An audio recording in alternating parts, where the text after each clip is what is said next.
What's the difference between being in the army and being anywhere else in any other profession in the world? Where no one would be really bothered about a person who's fallen by the side.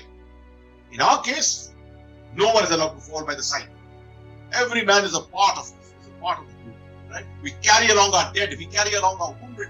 We just don't leave people behind like that. Every day there was an attempt to try and dominate my company. My company was down below and the Pakistanis were on top, higher up. And they used to fire at us. And I took it upon myself. I said, okay, one thing which I'm going to make sure is that my company never gets counted. So we built solid defenses. Lots of stone work we put up to make sure that my men were secure. And then, by day, I used to take on the Pakistanis. Right? We used to hammer them nice and proper. Lots of retaliatory fire in different directions. And shelling and things like that. Right? Those are the days when the line of control was really heavy. Again, also, that, the men, when they see you under those circumstances, under pressure, under those circumstances, they take up the way you have performed.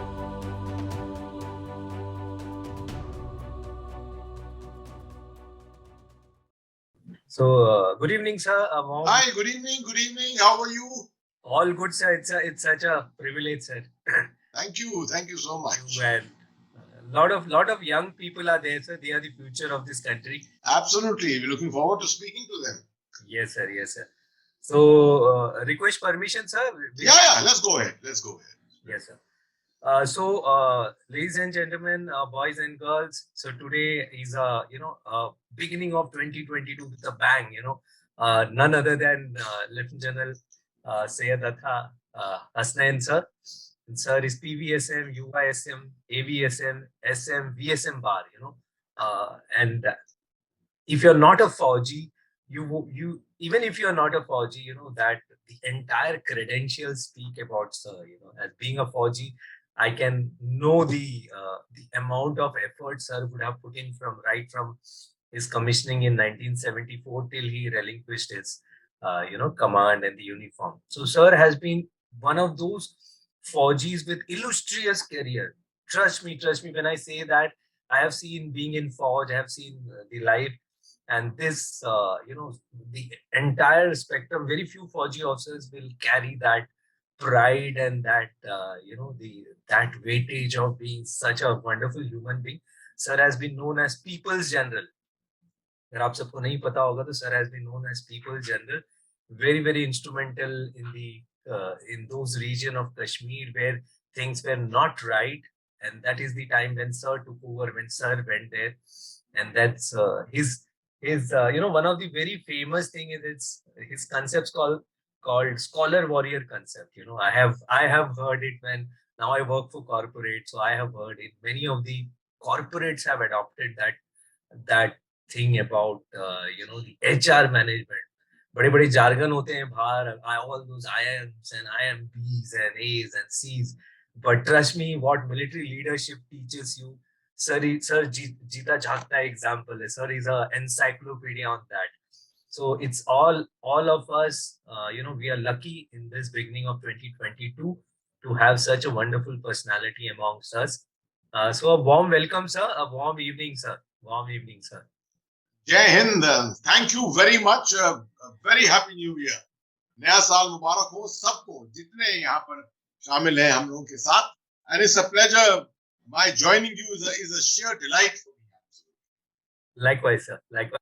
So, sir, most of the candidates here or people here they are going to join the armed forces. I mean, all of us are positive that all of them would join the armed forces. That's why they are spending an evening with you and me here, sir. So, and there are others who are Army, Navy, Air Force, the armed forces enthusiasts. They love their armed forces like anything, sir. So that's why they are here. So a mix of people, and a lot of people would be joining also, sir. So my first question, that sir, when we get into the technicalities of thing, 1974 was the time, so when you got commissioned. That was through IMA. So, and you are a second generation officer, sir. So my first question is, was it there always in you that Fauj is my career, or was there a second thought about it, sir? See, Bijay, the issue is I had all the opportunities of life. Frankly saying, I was born with a silver spoon.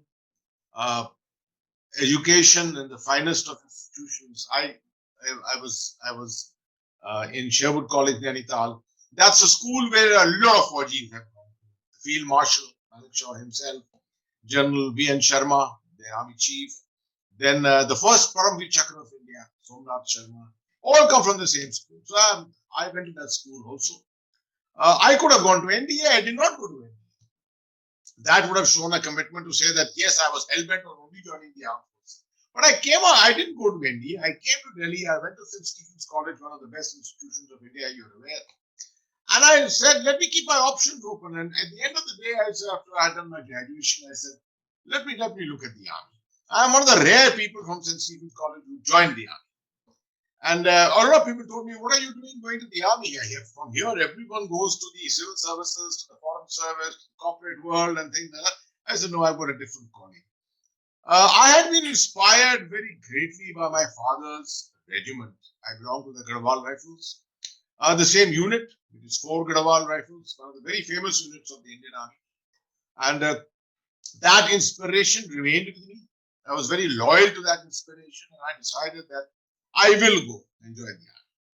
And so that's how I appeared for my exam, and that's how I entered IMA and ended up as being commissioned into the Indian Army. Let me tell you, it was not a bed of roses in the beginning. As you are very aware, I was not any great officer at the beginning of my career, but I did very well on my courses. I did very well on my courses of instruction right in the beginning. And one thing which I learned from school days was that hard work will always pay. It never goes waste. So this is something which has been inbuilt in me, that I can work 24/7, 365 days of the year without rest, virtually. Right? So, and that somehow is a lesson for all our young people listening here, that it is passion. Now, I give you a very simple example. I put out, 2 days ago, I put out a small post on WhatsApp to a lot of followers of mine. I said in June of 1983, a cricket buff like me, I love cricket.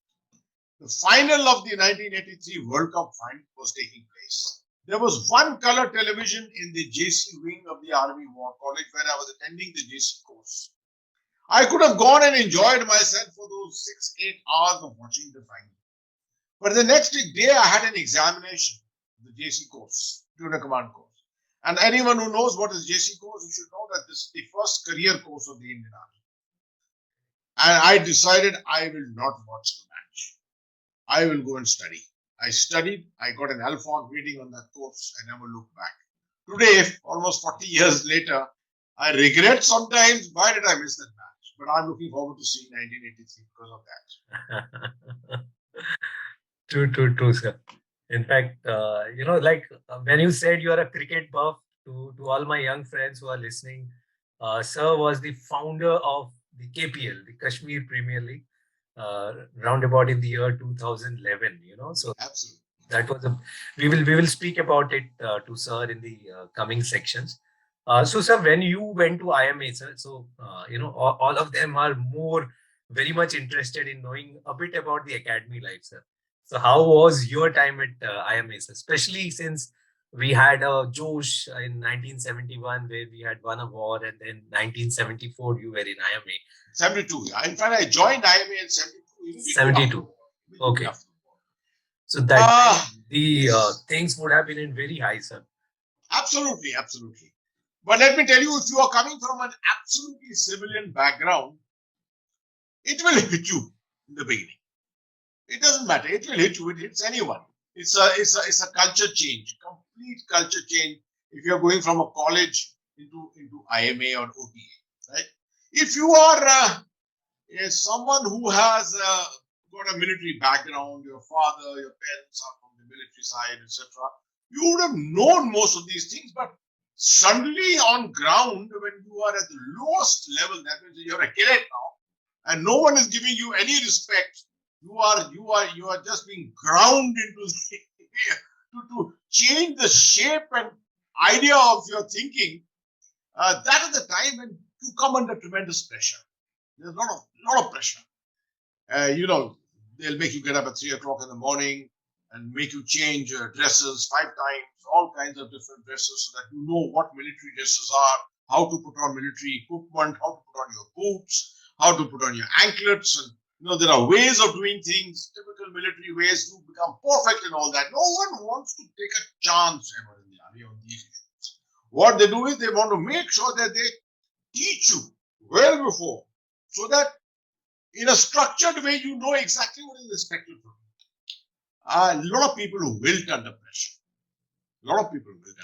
For example, someone comes and starts screaming his head at you. You are a person who come from a respectable background, and suddenly you're thrown into this very violent, awkward kind of an environment in which you get no respect for anything at all.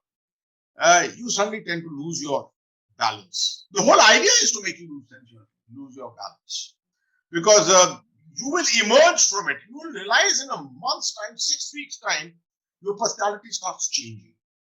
And the moment your personality starts changing, you know, and they also know, the people who are training you, they also know that now you are getting ready. Now you're getting ready to be a military man. Because there's a world, you see, in thinking, there's a world of difference between the outside world and the military world. It's a complete change. And therefore, to expect that a person coming from civil society, respectable civil society, will just fit into the military and start doing things which are the military way is unrealistic. And so this is exactly what happens. My first term at the IMA, I remember I was under tremendous mental pressure myself. But as soon as I passed my drill square, first chance I passed my drill square, I was marching. I was going into Dehradun town on liberty, and I was finding the way I walked had changed. I was virtually marching into town everywhere. My head was held high, my chest was swollen up, absolutely full of breath. So, you get a sense of self-esteem. That sense of self-esteem is very important. That self-esteem must remain with you through your career. All 40 years it remained with me, I remember. It's still with me today, right? If I'm stepping out of my house, my first impression is my first idea is, how will people perceive me when they look at me? I can't be seen to be going out shabbily dressed, for example. I have to be decently dressed. I have to be dressed in a military way. Let anyone who sees me says, "Oh, this is a general officer of the Indian Army." I'm carrying the whole Indian Army on my shoulders, right? So this is a very important aspect, the aspect of self-esteem, the sense of self-esteem, because you are representing an institution which everyone respects so much in India. It's on a pedestal. You're number one institution of the country, and you have the honor to represent it. So that is a very, very important aspect. And the last thing that I would say is your physical fitness. See, the academy is a place where you let yourself go into the world of physical fitness. I have seen people who came with me in my first term who could hardly run. They could not even run half a kilometer. But by the time they were passing out, they were excellent in the 10-mile run. I mean, you could go blundering along with a rifle in their hand, with a whole field service marching order on their back, and they would go running along merrily. We would all be very happily running along. So it's a transformation of personality, a transformation of physique, a transformation of thinking. It's a transformation of the self completely, which is how a military man emerges. Very true, sir. So all those who don't know what sir was talking about, DST passing in first attempt is a big thing. Let me tell you, DST. Once you pass DST, you get that. When sir said that he used to walk his head held high in the town of Dehradun, it really means, because you carry that when you clear a DST. And as sir said that, the entire purpose of the various academies is to first disorient you, from whichever background you are, to give you a shock, like in that ad of Center Freshness, shock laga, kaisa laga. So that was the first impression all of us would have carried when we went into academies. And when you mature out, when you pass out of the academy, you are a gentleman. You are a gentleman or a gentle lady when you come out of that. So, sir, any like any particular experience in the academy, any one incident, either as a senior or a junior, which you remember? I'm sure there would be many. Many instances. Let me relate to you something which I wrote on the Facebook the other day, and it went viral. Absolutely viral. I was in my which term is it now? Second term? Yes, so maybe in my third term. It was winter, and I was a disciplined cadet, reasonably good disciplined cadet. And I had a group of friends, 5, 6 of us. In the winter, in the evenings, it used to be a rather a habit on Saturday, Sunday to get together, bring some rotis from the mess, bring some tea making implements and things like that with you. And 1 or 2 people would go on the cycle to a nearby township called Rangarwala and buy, some eggs and butter and bread and some vegetables and things. And we would like to make a lot of good egg bhujia and along with rotis. We would all sit together and chai. We would enjoy it in the evening for 9 o'clock. So that day it was my turn to go to Rangarwala to pick up the eggs and vegetables, etc. And I went with a friend of mine called GC Pradeep Singh. He was a gentleman cadet Pradeep Singh. So while we were going along, we were merrily going along, and we decided that, see, this place, Rangarwala, is out of bounds. So if we get caught by any chance, we will not stop there. We will run. We'll make a run. So that we don't in any way get punished, and we don't carry the aspect of extra drills and things like that on our heads suddenly, right? So it was agreed. We bought all our stuff which we required, and we hung all those plastic packets on our cycles, and we're coming back when suddenly a ustad appeared on the main Suri road, on the main Chakrata road, and he said, "Ruk jao." And so we took one look, and we realized it is Howdah Major Lakha Singh, huge tall guardsman. He said, "Run!" And so Pradeep Singh and I ran. We just turned our cycles to the left, and we drove through. I kept cycling like anything, and I reached my company, but he didn't fetch up for the next half an hour. So we were all worried what the hell has happened to him. After half an hour, he fetched up. We told him what happened. He said, my cycle chain came off. And so then what happened? He said, Lakha Singh caught it. So I said, I'm sure you couldn't have given him my name. He said, unfortunately, he threatened me so much, I gave him your name. Oh my God. I said, look, this is not on. You see, after all, we are supposed to be buddies and comrades in arms. And first instance, you were given my name like this.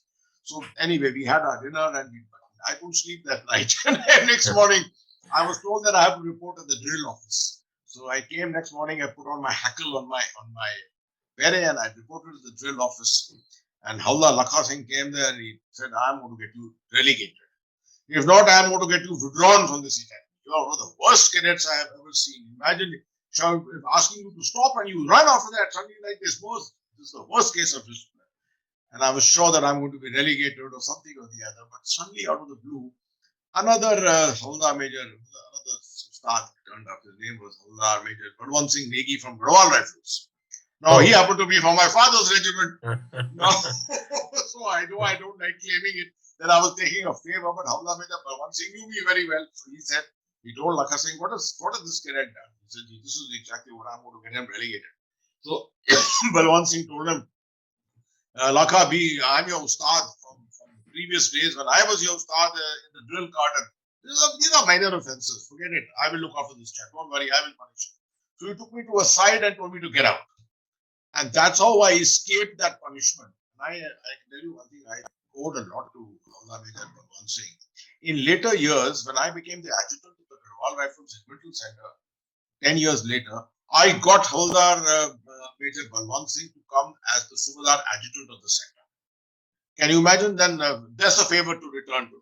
I said, look here, you looked after me. You saved me from an inevitable catastrophe that I was going to go through. And I have to do this minimum. So this is something which you have always got to remember. Someone does you a favor in the army, you better do a favor back to him at some stage in life later on. I started with this in a very, very early stage in life. So all those who are listening, so ustads are they are drawn from a lot. The best of the best ustads are placed in the various academies, and as a cadet, as a GC, they know that you will be taking pangas, and that's how they are posted across the town in muftis and various other places to catch the cadets.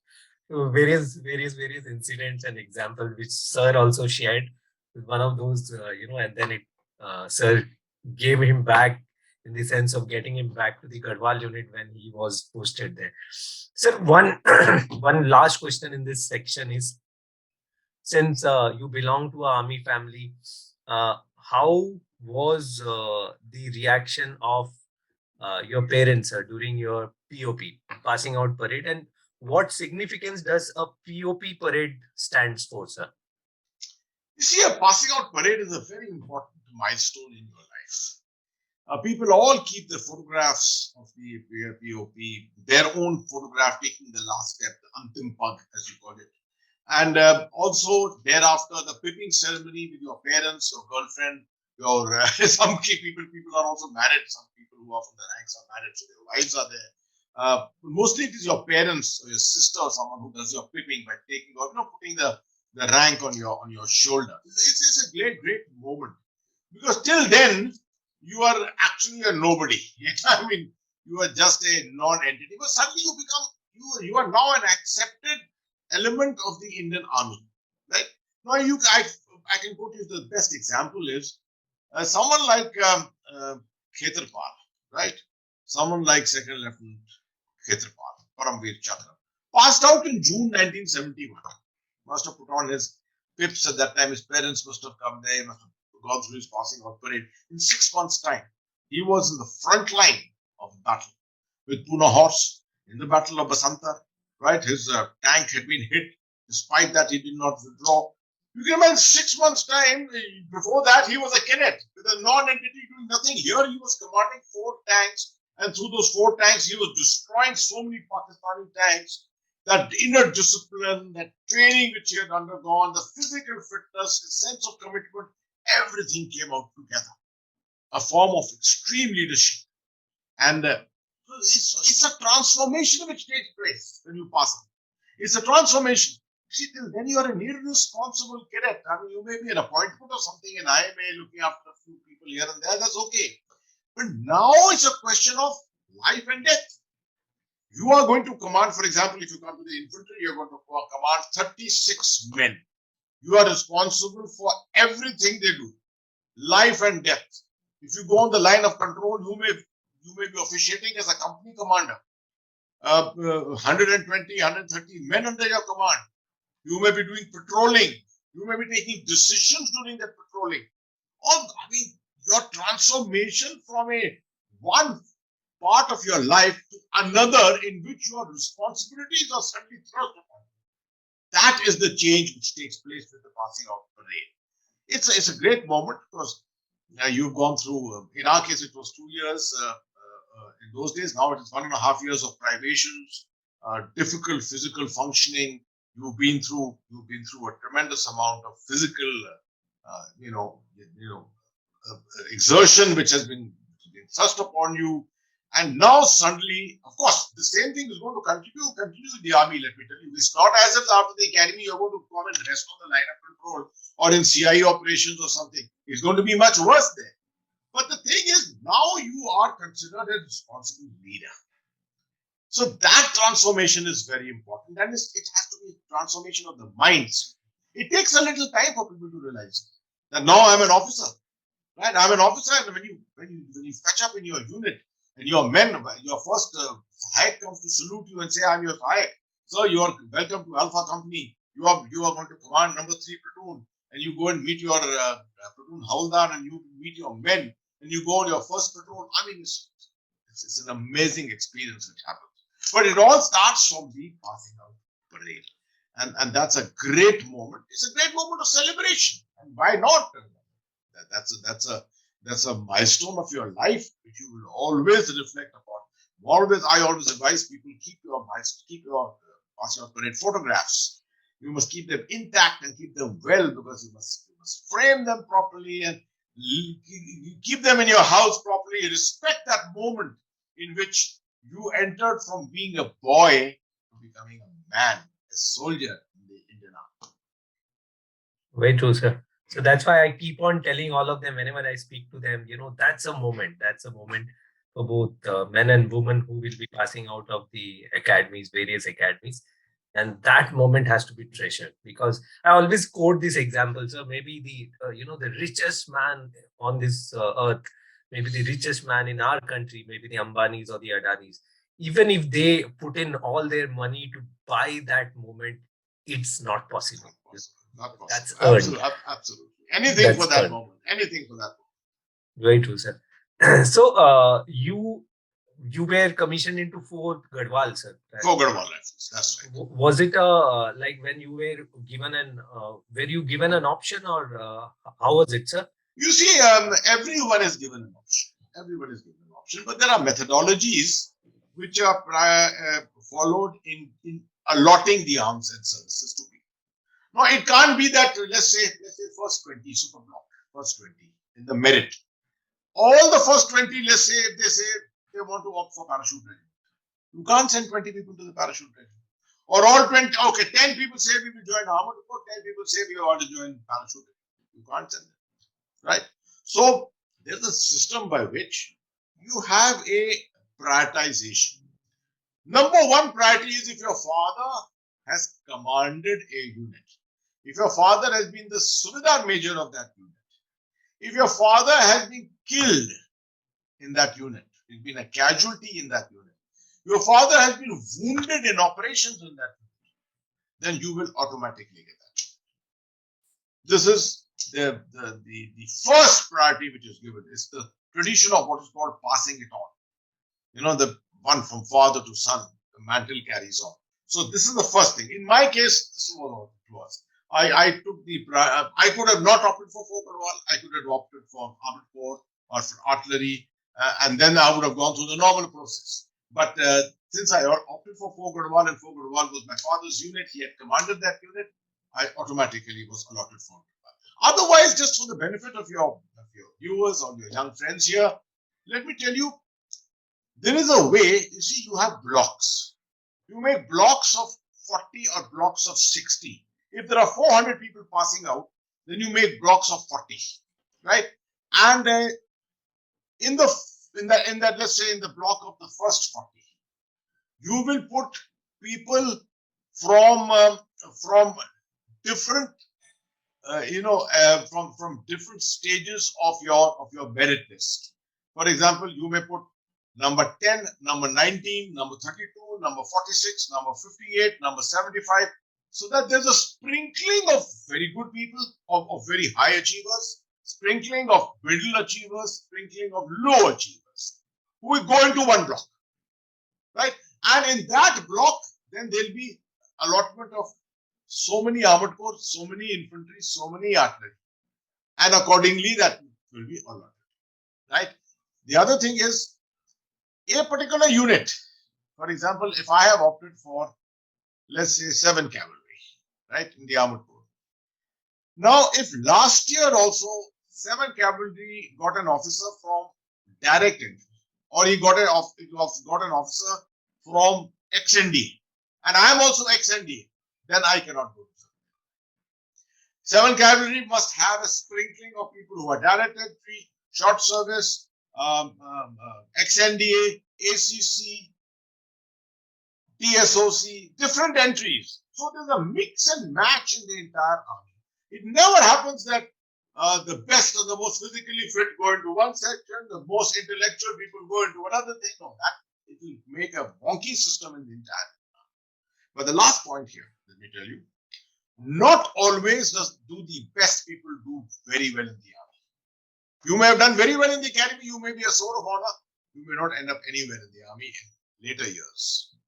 And yet I've seen people who are nowhere in the academy. They were nowhere in the merit in the academy. And they have outshined everyone. What I call the latecomers. You suddenly out of the blue, when you become a lieutenant colonel or a colonel, you start outshining everyone. So there are many like this. So there is no golden rule to say you've done well at the academy, you will get this arm of service, and you will become a general. There's nothing, no such thing. So, so that's how the armed forces work, and who better than sir to explain it? So all of you had, if you had that doubt in your mind, I think it's crystal clear here that definitely yours getting sword of honor in academy is a prestigious thing, but that's not the end of life for anybody out there. The others who have missed on it. So as Sir said, I'm a perfect example of the backbencher, and then I went on to excel in the Navy, sir, in my later stages, over in the academy. They say in the army, they say that the people who are in the middle merit between 50 and 150 are probably the best people, the best. They have got leadership qualities. They've done reasonably well academically. They've done well physically. They've not shined completely on their own, but they have got mix and match of everything in them. And as they grow in service, some domain of theirs starts shining out, and that's what stands out and makes them more successful. While many times it happens, the sword of honor, although recently we've had some, like General Rawat was a sword of honor, right? 1978, he was a sword of honor. There have been a couple of others like this who have been sword of honors who've gone up to be army chiefs and things like that. But not always does this happen. Mostly it is people from the middling ranks of the IMA merit that you'll find the really senior officers will emerge. Very true, sir. So if you sum up your time with the 4 Garhwal, sir, so what would be that particular experience throughout your time in 4 Garhwal? You see, you remained with your unit until the time you commanded. Now, not everyone gets a chance to command, right? I was fortunate. I commanded the same unit I was commissioned. It can happen that I joined Garhwal Rifles. I joined 4 Garhwal Rifles, and a vacancy is not available for me to command 4 Garhwal. So I may command 11 Garhwal. I may command 9 Garhwal. Now, if there's no vacancy for me in the whole regiment, I may even go to Rashtra Rifles and command. I may even go to the Assam Rifles and command, where regimentation is not so important, right? Affiliation is not so important. So I was one of those fortunate ones who remained with the unit right through, in the sense I never changed my unit. I was commissioned into it and I commanded. I think the greatest moments for me were starting in Punch when I was in the line of control. There were great moments there, absolutely. I was preparing, I had about 9 years of service. I was preparing myself for the staff college entrance exam, a very, very important examination in your career. If you don't pass the staff college, usually it's very difficult to go beyond the rank of a colonel. Therefore, I was preparing myself very hard, night and day. Imagine sitting on the line of control in those days. There was no electricity anywhere. I had a Petromax, which used to be used at night, and I used to study deep into the night. So I had a bunker. I had no decent table. I had nothing. It was on a makeshift table that I had made out of earth, and I sat on a tea chest, and I did my work there. Right? It was a great experience. But by day, we had shootouts on the line of control every day. Every day there was an attempt to try and dominate my company. My company was down below and the Pakistanis were on top, higher up. And they used to fire at us. And I took it upon myself. I said, look, the one thing which I'm going to make sure is that my company never gets cowed down here. So we built solid defenses. Lots of stonework we put up across to make sure that my men were secure. And then by day, I used to take on the Pakistanis, right? We used to hammer them nice and proper. Lots of retaliatory fire from different directions and things like that, even to the extent of doing shelling and things like that, right? Those were the days when the line of control was really active. Of course, it's been active of late. Again, also, that, the men, when they see you under those circumstances, under pressure, under those circumstances, they take up automatic liking to you, the way you have performed. So it just happened that after that I went away. I went to do my staff college course. from Staff College course. I landed up in Jaipur as the brigade major, which is a very important appointment in the army, in the rank of a major. I was a brigade major at Jaipur. And then one fine day, I got the information that my unit, 4 Garhwal Rifles, which is in Roorkee, is moving to Sri Lanka. I was on staff that day. Is moving to Sri Lanka as part of Operation Pawan, fighting against the LTT. So now I had the $1 million. I had the $1 million question in my mind.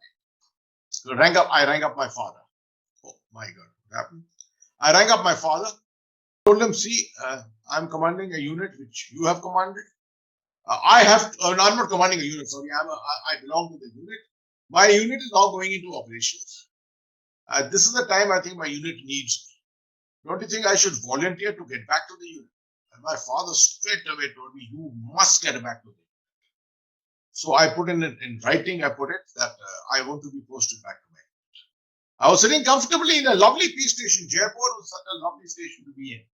So, and the MS branch, which looks after the postings of the Indian Army, they posted me back to Sri Lanka, to the unit. And I came back and my men were thrilled when they saw that I had come back. They were thrilled, absolutely. The next 2 years, we were in operations in Jammu Kashmir. Single day we were doing operations in Sri Lanka. Now, it is these occasions, you see, it is like being in Punj or being in Sri Lanka or being in Siachen Glacier with the men, or being in eastern Ladakh on the Pangong Tso, where the Chinese today are having problems with the Chinese. These are all the areas where I served with my unit. And even in Punjab, in the heyday of terrorism there. So the men got to know very clearly that my orientation is purely for operations. And they loved it. And that's the memory they carried of me. When I came and commanded the unit, they all carried the same memory. Until today, those same men I meet, they all continue to remind me of the heyday of our operations, of all that we achieved in Sri Lanka, in Siachen and places like that. So it is this kind of orientation that you get in your unit and the kind of respect that you draw from your men, which gives you that high value feeling inside that you are a soldier doing something for your nation, doing something for your regiment and for your unit. Yeah, Bijay is back. Yeah, I'm so sorry, sir. Actually, the power supply went for a time. I'm so sorry about it. Sir, again, you have served, in your earlier appointments for the UN in Mozambique as well as Rwanda, sir. How was that experience, sir, being there? Yes, sir. First of all, let me tell our young friends here, not everyone gets a chance to go to the UN, for example. Okay. Either your unit may be picked up, because your unit has done exceedingly well in operations here.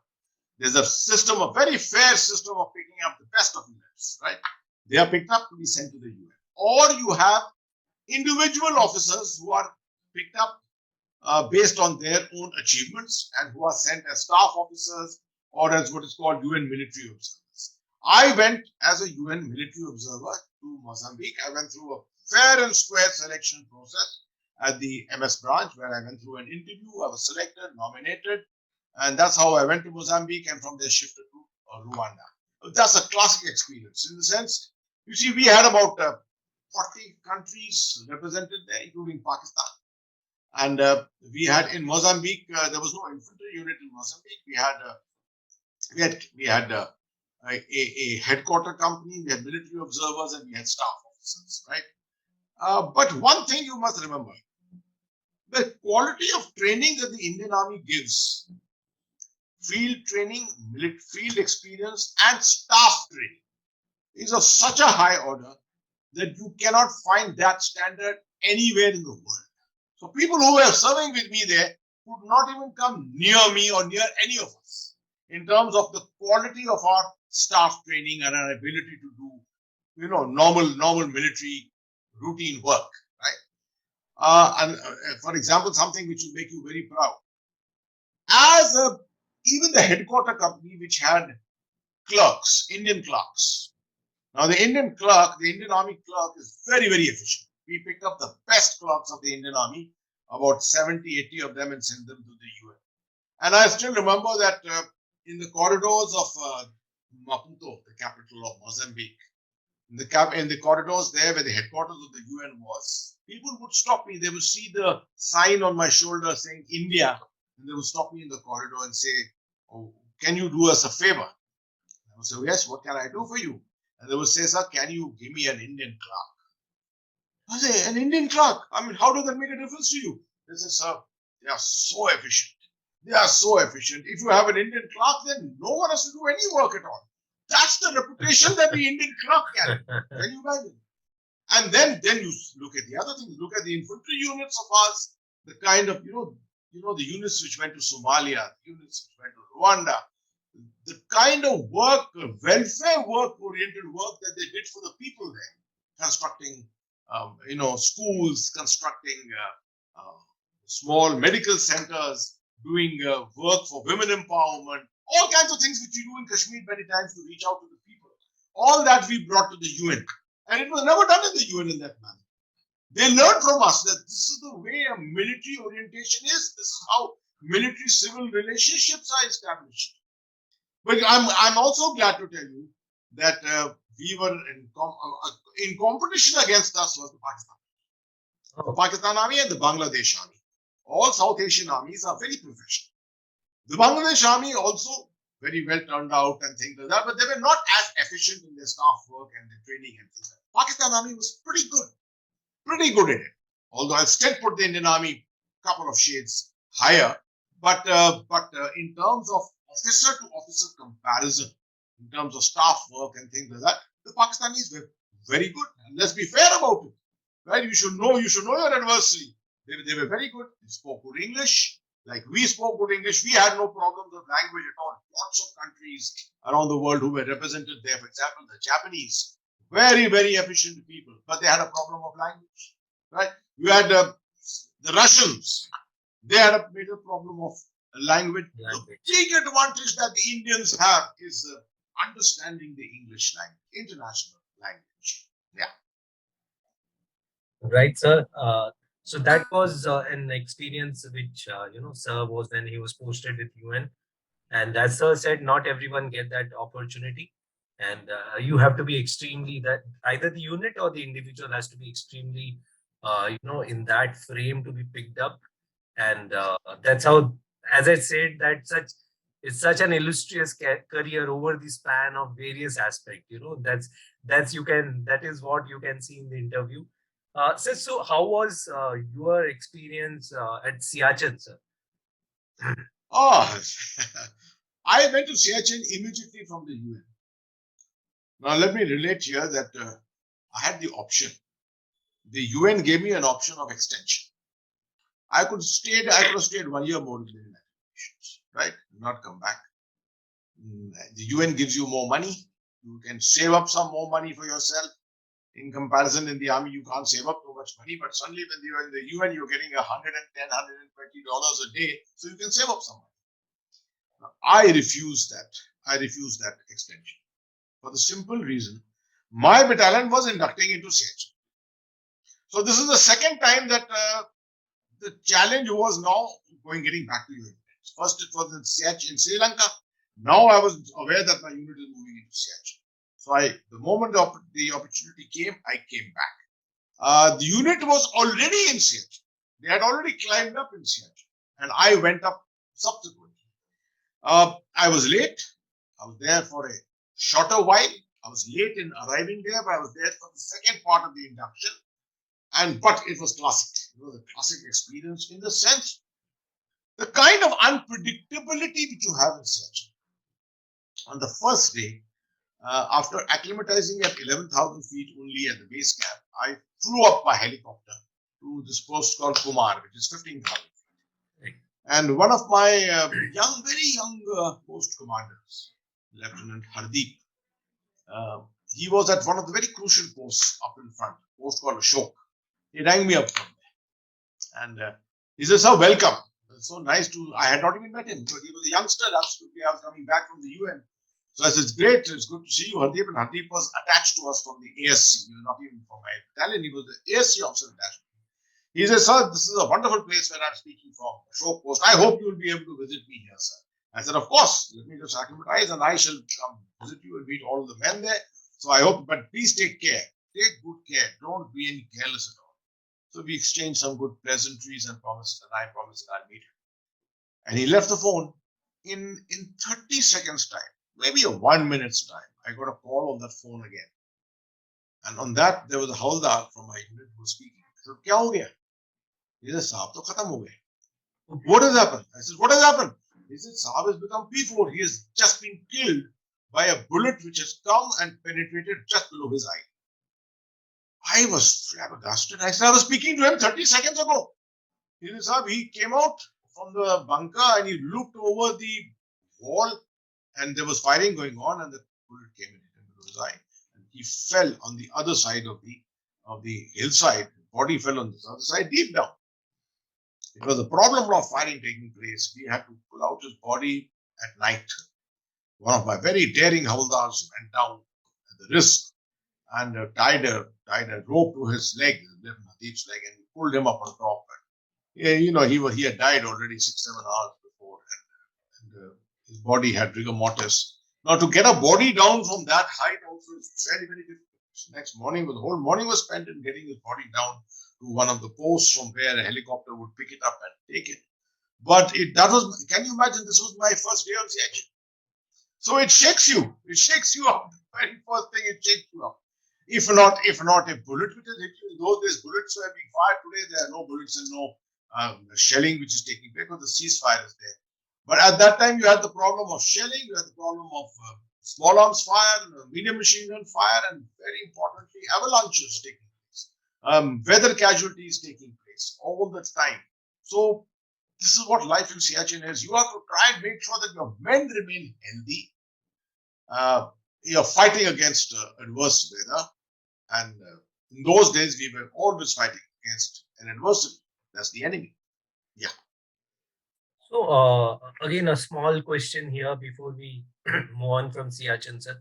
In all those period, like in all the adversaries of extreme weather and the enemy there, how do you keep yourself motivated, sir? Because being men there at that height and away from family, uh, how do you keep motivated, sir? This is a very relevant question for people to understand outside. One of the biggest factors for motivation in the army is your camaraderie. You see, this regimentation, the system of regimentation that we follow. A lot of people ask outside, why are you dividing yourself into Garhwal rifles, Rajputana rifles, Punjab regiment, Jammu Kashmir rifles? And they say, Bharat ek hai, to Bharat ki ek hi fauj honi chahiye. Number 1 Indian Army, number 2 Indian Army should be there. No, you don't understand. You don't understand. These are narrow loyalties which work. These are very, very narrow loyalties which work. In fact, the greatest loyalty comes at the section level, at the platoon level, where 10 men are bonded with each other. We follow a system, the buddy system. We follow the buddy system, where 2 men are bonded to each other. Everything that will happen will be done by 2 of them together. If one has to go to the cookhouse to eat his lunch, the other will also follow him. Right?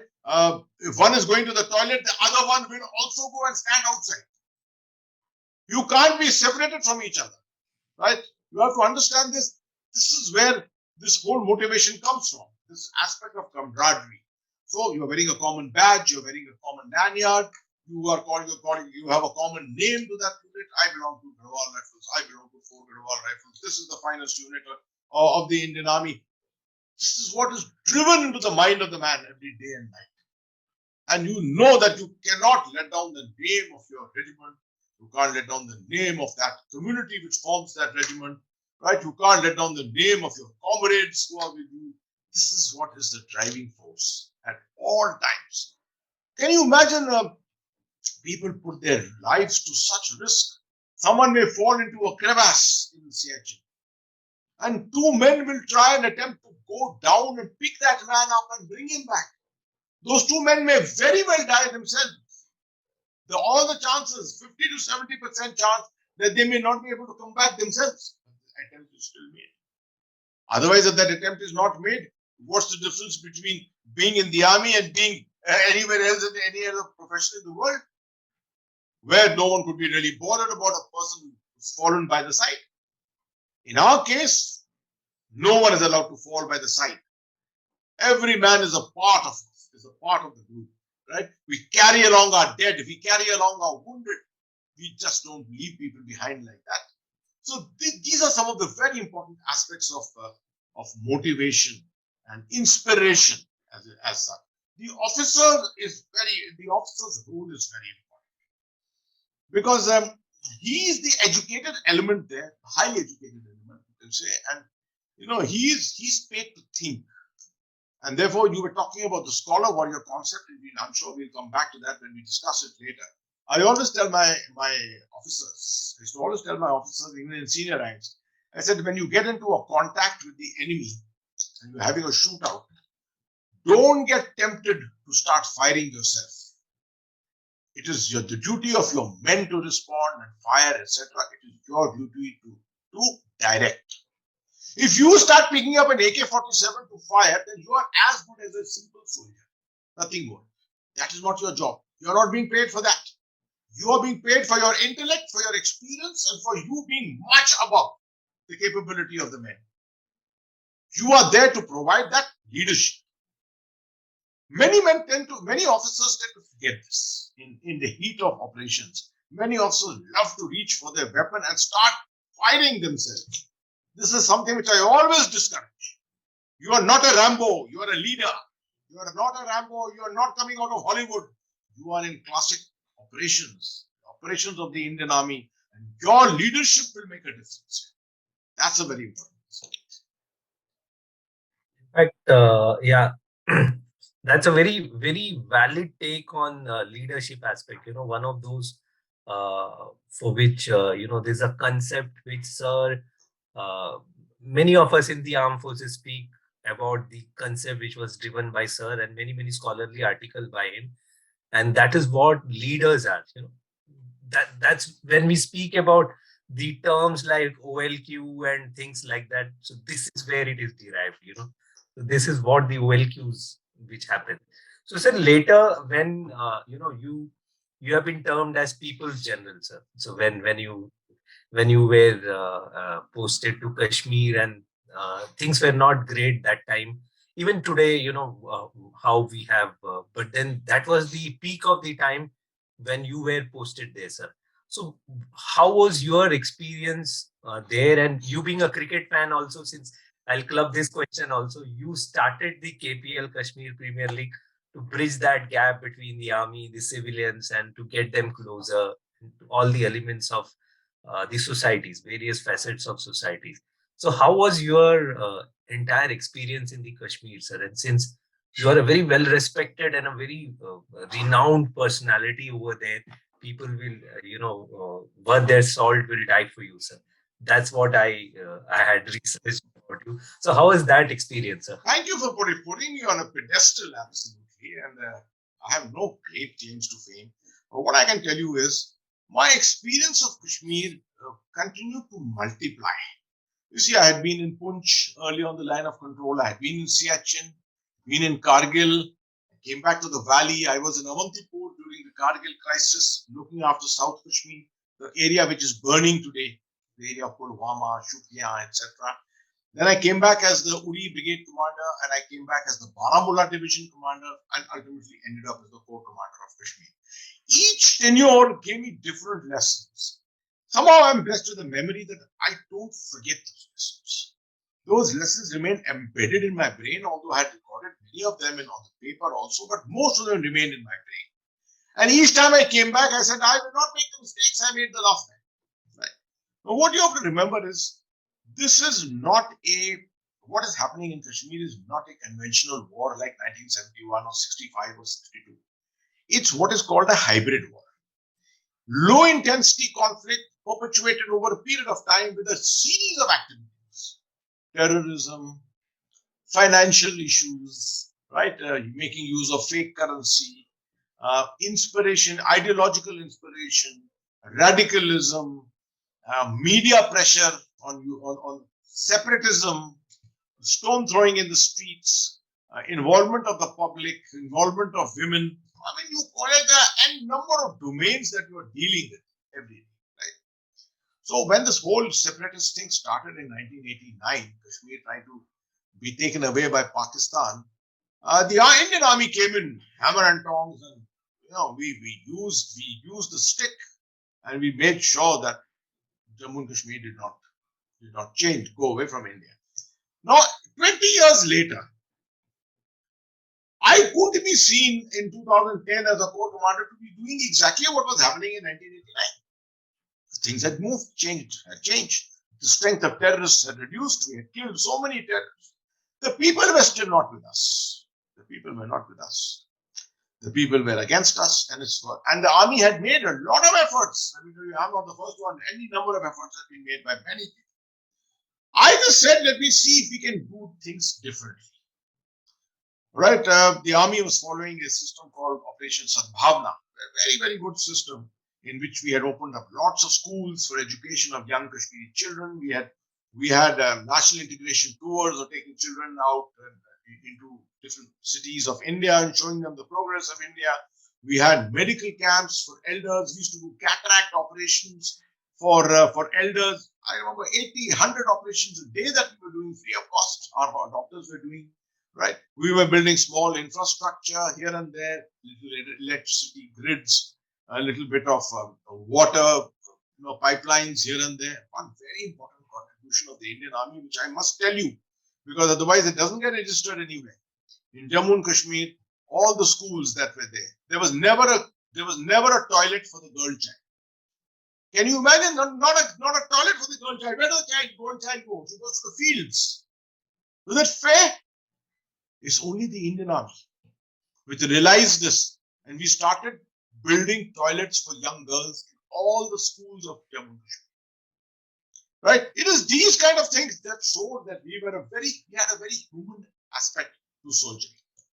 So when you say you are a people's general, it doesn't come from my achievements. It comes from the achievements of the Indian Army and the soldiers of the Indian Army. The kind of human face they bring to the battle that they are fighting in Kashmir. Right? My intention was only to make sure that everyone who came to Kashmir, every soldier of mine who came there, was orientated correctly. He was told, look, the terrorist is your enemy. The man across the line of control is your enemy. Right? The separatist could be your adversary to some extent. But the people are not your enemies. Even the person throwing a stone at you is not your enemy. He's actually a misguided element. It is up to, if you are a professional, you will work to bring him back to the mainstream, to make him realize that what it is to be a part of India, what it is to be a part of your country. This is what I worked on. This is what I educated my men and my officers. And we started an overdrive of reaching out to the people. And we created the conditions for the politician, for the bureaucrat, to go and meet the people and get a view of their problems. We provided the security and allowed people to go and meet so that better development, better welfare could be executed for the people. This is why people started calling me a people's general at that particular time. Now, as far as the KPL was concerned, the Kashmir Premier League, I still lay claim to the fact I never started it. It was not me. It was someone in my headquarters, and we were all sitting at a bar, at the mess bar at night and having a drink. And we were discussing the World Cup and we were discussing IPL 2011. And the IPL was just ending, and we said, what are we going to do? And all of them were cricket buffs like me. And they said, what are we going to do, sir, in the evenings? What cricket are we going to watch from now on? I said, someone said, so let's have a tournament of our own. Let's have a tournament in Kashmir. So everyone forgot about it, and next morning I said, who said that? I said, I don't know who said it. I said, someone said let's have a tournament of our own. So we had a meeting and we said, we've got the money for it. We can put together the money for it. It's not a problem. Who can better organize it than the army? When we sent out the idea, there were 80 teams from Gandharbal district who wanted to participate. 80 from one district. We said we will have 500 teams to participate in this tournament. My God, we'll go crazy. So we had to do a pre-tournament and select 14 to 16 teams, I think, altogether who participated. They all had these romantic names of Baramulla Tigers, Anantnag arsenal and things. And they are very important aspects. It gives you a lot of motivation and things. And meticulous records were kept. The Army Commander, Western Command today, General Khanduri, who used to be a brigade commander that time, my AD brigade commander, and he is the one meticulously who organized this. His record keeping was better than BCCI.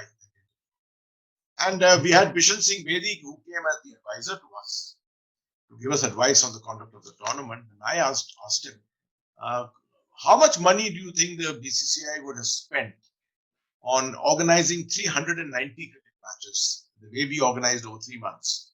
I spent 1.46 crore rupees. New bats, new balls, new pads, new equipment, everything was new for the people. He said, sir, you spent 1.46 crores. I said, yes. The BCCI would have spent 10,000 crores. You see, every single paisa went into cricket. Nothing else. Nothing else. And we drew the full value of it because we had the entire Kashmir glued to cricket. Stone throwing was put to a side completely. People had forgotten all these things. And everyone was talking cricket, discussing cricket. Right? There was a cricket commentary going on in Doordarshan, Kashmir at that time.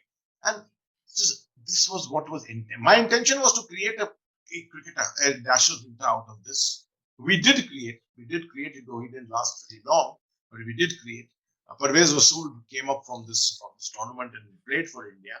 But I have had hope that this tournament will continue. It continued the next year when I was there.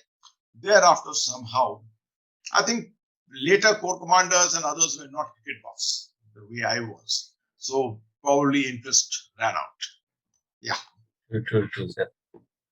In fact, that's a great way of distracting people, or rather attracting towards a common goal and positive. Towards Absolutely. A positive note, sir. And later, sir, once you hung your uniform, you went back as Chancellor of University of Kashmir in 2018, sir. So how different was that experience from the time you were in various appointments in Kashmir, sir? A far greater challenge. Let me admit this, Bijay, that being a part of the army, having the whole army with you, the army's support, it's far simpler because you got such motivated people with you. If I want to do something in Central University of Kashmir, it's a difficult call to change things around. Can't do it. First of all, it's a conflict zone. Secondly, there is tremendous amount of anti-Indian feelings which exist in many parts of the university. The university has got its own administrative problems, etc. I've tried my bit out there, not succeeded to the extent that I succeeded as a corps commander, but I'm still attempting to do things out there. It's a very good university, academically excellent, absolutely, very, very good. Gender equality completely. People have tremendous interest in academics, but somehow, but it is there very much in most of the education system in India. There are far too many complaints, interpersonal problems between people. Everyone complaining against the other. Half the time, your discussions in academic councils, etc., are based on issues which are fights between people. So this is not something that we are used to in the army. In the army, if you have got a job, you will very well come together and do it. Somehow, in the outside world, it's very difficult for people in the army to imagine how things are done. It's a much greater challenge outside. Yeah. True, sir. So how was one of those? I mean, I won't take much time of your. No problem. I'm just having a swig of water. Okay. So probably the term the secretary, sir, that was initially attached to the IAS guys. More of the IAS guys were. So you were a military secretary, sir, towards your last appointment. How was that experience, sir, dealing with the bureaucratic machineries and all those people? After coming out of Kashmir, I took over the appointment of military secretary, which is one of the very big HR responsibilities anywhere in the world. We have an officer cadre of 46,000 officers almost, which has to be looked after, which means from womb to tomb. It's HR from womb to tomb. It's like the chief of personnel in the Navy or the AOP in the Air Force. It's almost similar. But the MSs are a much wider canvas because we have larger strength of officers. We have this major issue of services against the arms. We have infantry, armored corps, artillery, ASC, EME, all these different armed services. Everyone has to be given equal opportunities. Everyone has to be given his due share for promotions. Everyone has to be kept at an equitable state of promotion. For example, someone from 1983 batch is being promoted to a brigadier from the infantry. Similarly, someone from the armored corps must also be promoted. Someone from the ASC must also be promoted. You can't have ASC at 1981 or at 1980 and the infantry at 1983. So these are huge challenges which have to be done. Besides that, your daily routine postings and placements of people every 3 years, 2.5 years, people have to be rotated between staff to command, command to staff, be selected for foreign assignments, be selected for important courses in the country or internationally. It's a huge canvas on which you are operating at all times. It's a very, very powerful appointment. Very, very powerful appointment. And an officer normally, not the MS, an officer of the Indian Army who gets posted there, you have over 100 officers posted in the MS branch. When you have an officer posted there, it tends to go to the officer's head. It's a very natural thing when you come into a powerful appointment and you're sitting in a chair from where you can move someone from here to there and here to there, or you can sort of, look after his career for the future, his promotions and things like that. You tend to feel very important yourself, right? And you sit on a high horse. You don't answer telephone calls. And even if you answer telephone calls, you do it very curtly. You will not wish people. You are very brusque with people. Now, this is something which I could just not tolerate. I was posted in the MS branch as a colonel officer for 3 years. And I was colonel MS policy and cadre management, which is probably the most important appointment of the colonel among the colonel MSs in the MS branch. Very close to the MS, you have to work with the MS himself. So, since I had that experience of 3 years and I became the MS, I started taking my decisions from first day itself. Very unpopular decisions, some of them, where things which had been languishing for years and no one was willing to take a decision, I took it on the second day and the third day of my tenure. But the most important thing for me was that when I was going to speak to my 150, 200 officers, civilians and military personnel together, I was going to speak to them in the South Block, big hall there. I was wondering what message should I convey to them. I'm a person who works with credos many times. One of my favorite credos when I was commander of the JC wing used to be fire in the belly, right? Passion in the heart and fire in the belly.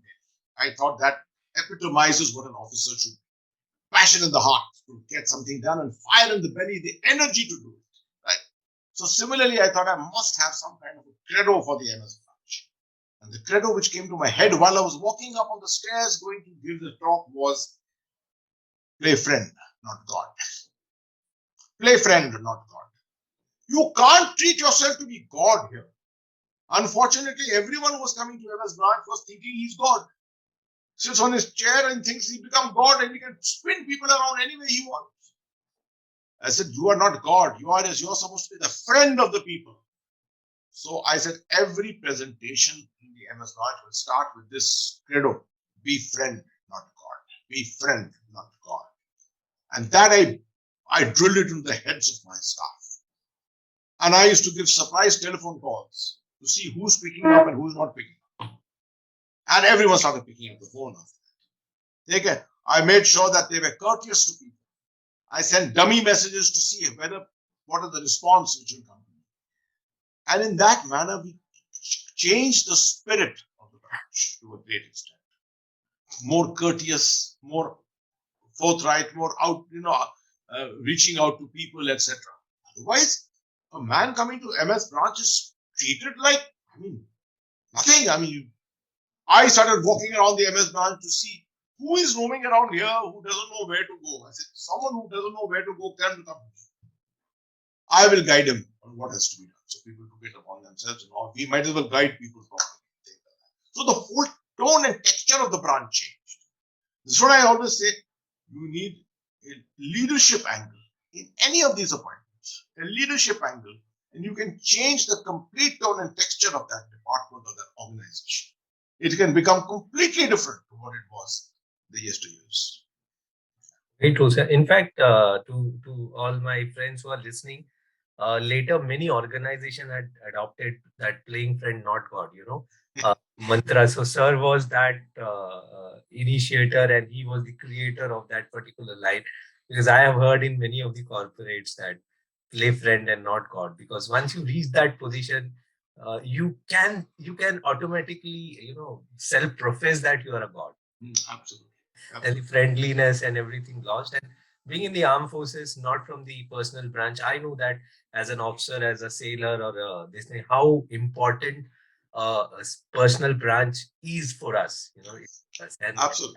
As sir rightly said, my whole experience of speaking to a personal branch is otherwise. Like as sir rightly said, whenever we used to call, it used to be a very arrogant sort of thing. Like, who are you? Why you see, even in the corporate world, when I speak to people who are in the corporate world, I always tell them that I know that there are HR people sitting in this audience, and I would like to tell the HR people that this is a very important message for them, because they are the most unpopular people in any organization, but they can become the most popular people actually if they change their attitude. Very true, sir. Again, sir, one of your, again, like the same playing friend, not God. Hart's doctrine has been one of your favorite give to the. So that comes from the Kashmir tenure, sir.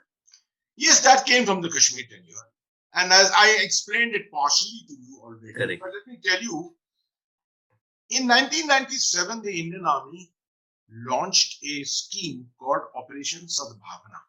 Very, very important scheme. It was to reach out to the people.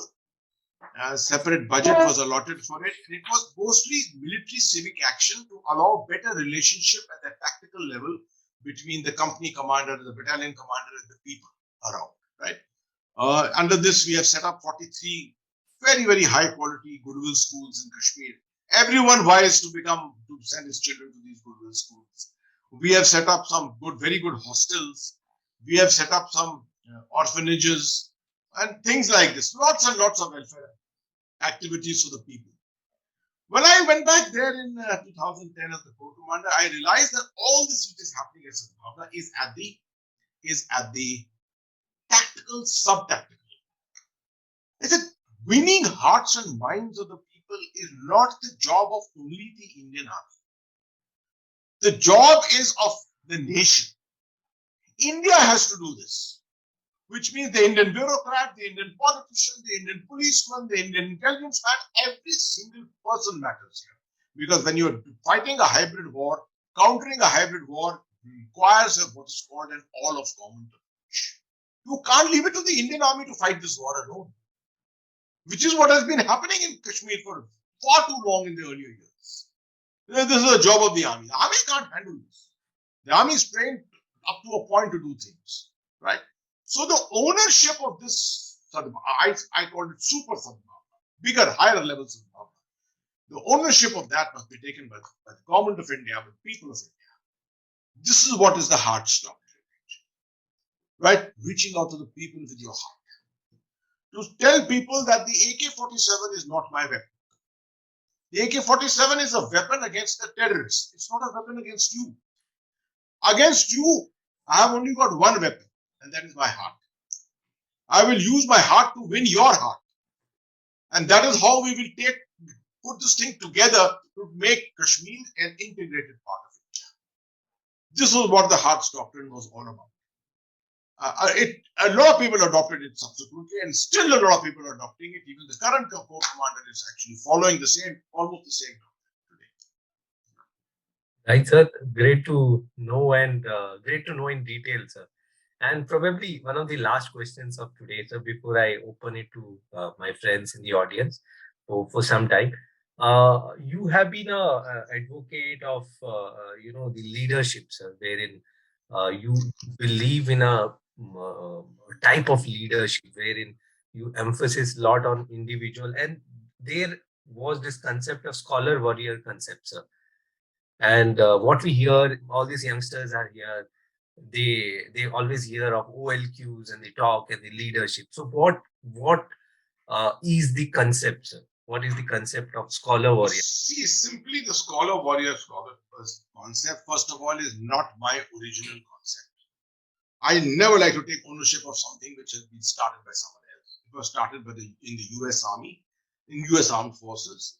I happened to go to the United States Armed Forces to do a course in Hawaii.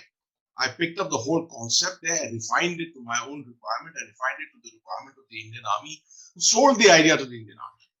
When not too many people picked it up, when I became the commander of the JC wing at Mau, I adopted it in the JC wing. And I sold this idea to people to tell them that, look here, if you are a good officer and you claim that you are very good with your use of your weapon, you are physically very fit, you are very good with your, let's say, shooting, you're very good with the use of ground, you're good in tactics, very good, excellent, you're a good soldier. But I said, you are not just a soldier, you are an officer, and you are there to provide leadership. You can only provide leadership if you have a mind which is 10 times more proficient than that of a soldier. Normal soldier, the soldier that you are leading. That can only happen if you delve into scholarship, right? Which means you must read and read widely. You must read about other armies of the world. You must read about the United Nations. You must read about geopolitics. You must read about science and technology. You can't be rooted to the rifle and the Sten gun. You have to learn about lasers. You have to learn about ballistic missiles. You have to learn about drones. You have to learn about technologies of the world. In other words, knowledge. You have to pick up knowledge. And knowledge is what makes you proficient and makes you different from the normal soldier. So if you are knowledgeable, you have the experience and you can merge it together on the battlefield or otherwise where you're required to take decisions, you will take the right decisions. You will base your decisions based on experience and knowledge put together. So this is the whole idea of scholar warriorship. The Army War College was very good. They put up a huge statue. You can Google it on the Google Images and see the statue of the scholar warrior in Army War College. It's a huge statue of a warrior with books kept in front of him. It epitomizes this whole idea that it is your military proficiency along with knowledge which makes you the best kind of leader. That's the kind of leader we need in the Indian Army. That's number one. The second aspect of leadership which I have professed a lot in the Indian Army has been about two things. Number one, giving space to your command. Giving space to your command. Which means your decision is okay, you will take a decision, but the inputs for your decision should be wide. People should be able to tell you what is their opinion. For example, the other day I was giving an interview, I know, to someone else, another website, and there they asked me, they said, so how did you take your decisions in Kashmir? I said, some of my best decisions in Kashmir came on the basis of advice from young captains, young majors, right? Why? How did it come? Because I gave them the space and the liberty to come back to me. I had a habit. I used to speak to people at 1 o'clock at night on the telephone, different pickets, posts, companies, battalions. I used to speak to them at night at 1 o'clock, and they would come back to me with lots of thoughts and ideas of theirs, right? Feedback I would take at night many times. Secondly, my own personal staff, my Colonel Military Secretary, my ADC, my wife. Between my wife, my ADC, and my Colonel MS, they were my worst enemies, these three. They could take apart everything which I could say. And they would tell me, give me alternatives and say, sir, you got it wrong. Don't do it like this. Many times they would say, you are paying too much attention to line of control. You are not paying enough attention to welfare. You are not looking after logistics. And I would say, yes, you're right. Let me get back into logistics. So many times, you see, as a leader, you can't be hopping on only one thing.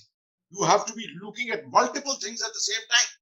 And if there's someone who's correcting you, if there's someone who you have given the space, someone who you have given the confidence to criticize you, you will be that much a better leader. That aspect you must keep in mind. Very true, sir. Very true. So all youngsters who are listening to it, I'm sure that you got a perspective, of leadership, and that's how the future wars, whatever war we have seen till 1999, and the war which are going to happen in the future, it would be the next generation war, wherein the actual hand-to-hand combat would be very, very less compared to your knowledge and compared to your other techniques and warfare. So it becomes very pertinent and important to have knowledge. Absolutely. When you go for the SSB selection, that's why the SSB interview is for 5 days. Then you see the whole aspect of various. So this is where it comes from. That's but I must use this opportunity to advise on my young friends here. Don't get carried away by thinking that at this stage of life you need this kind of knowledge which I'm talking about. First, your proficiency in your profession. First, the proficiency of being a soldier. Physically fit, ability to lead your men, unfearing absolutely, knowing the basic tactics, all this must be clear. Then look at all else which goes around it. Very true, sir. Very true. So yes, sir. So, it was such a learning experience for me personally, sir. I'm sure all of us would have learned a lot of things from your experience, of various experiences.